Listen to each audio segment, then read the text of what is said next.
Hey everyone, Time Rider here with a 3 Blind Mice build. Let me tell you about our special host, Geauxbear's Diecast Workshop. Carolyn put out her first video in October of 2019. Her work wowed everyone right out of the box with a 33 Plymouth she published for the Paint It Pink event. She's done pretty much all of the 3 Blind Mice builds, and I'd be hard-pressed to pick my favorite, but this great job she did on Holland Gas will always be one of my favorites. I love the casting, even if George doesn't. The 32 Ford she did for us a few weeks back and her St. Patty's Day build truly show her progress in the hobby, and we felt we should let her host an event with us. So go check out her shop and click the subscribe button if you're of a mind.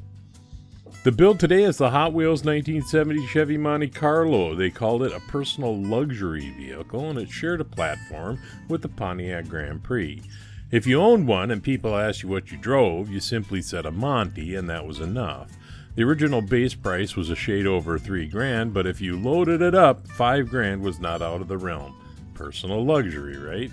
It came stock with a 350 Chevy engine, which was potent right out of the factory, a fact I can attest to from first-hand experiences. Gen 1 ran for 3 years, then they blew it up, and the Grand Prix as well. I own 2 of each. My 05 Monte was one of my favorite cars. The Bowtie Boys put every option in mine except the SS package. It was like riding on a cloud going down the road. Mattel started producing the casting in 2009. I like it because it's dimensionally correct. They released them in metallic paints, and some were clear paint over metal casting with red line rail riders. As unoriginal as that sounds, that's where I'm going. With that comes polishing, and you've seen me do that before. The real riders came off the 32 Ford I did in the last TBM build. As you can see, I need to shorten the axles a little bit. I had a friend who owned one of these, and his was turquoise, and I wanted to approximate that. I painted it once with Tamiya mix of green and blue, but a bubble formed when I baked it, so back in the stripper. I did something I hadn't done in a while and shot it with Spectraflame.